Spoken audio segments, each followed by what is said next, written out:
m'appelle Charles Guy Etienne. Je suis né le 13 mai 1953 au Cap Haïtien.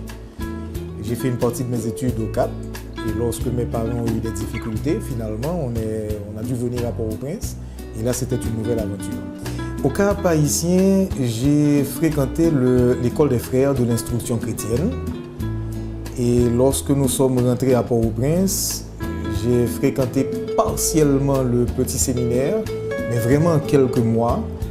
Puis j'ai continué mes études ici au collège Quatre-Pressoir, jusqu'en terminale. C'est de là qu'après ma terminale, je suis rentré à la faculté des sciences pour faire un diplôme en génie civil, une licence en chimie et des études de licence également en mathématiques. Puis j'ai obtenu une bourse d'études pour la France où je suis parti pour faire des études de maîtrise de chimie.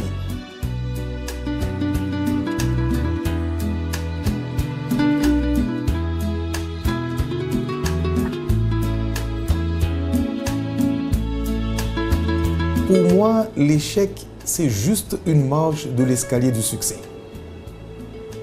Il faut que je puisse monter dessus, l'écraser, ne plus le regarder et aller vers le succès.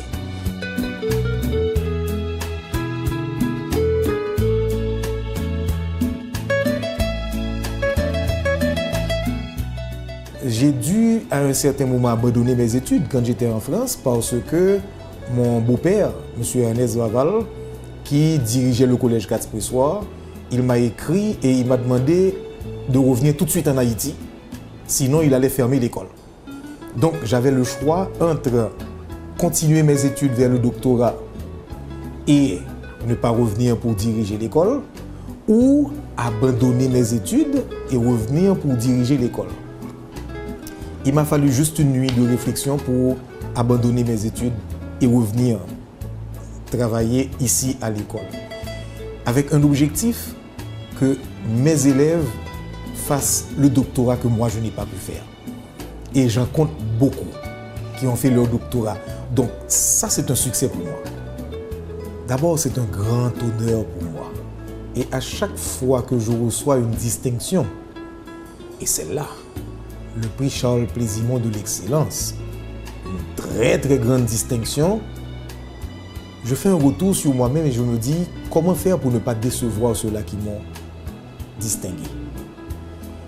Et que ce comment faire va justement me porter à continuer à travailler et surtout avoir cette vision d'Haïti qui doit prendre sa place au rang des grandes nations. 30 ans de lutte, 30 ans de conviction, 30 ans de vision.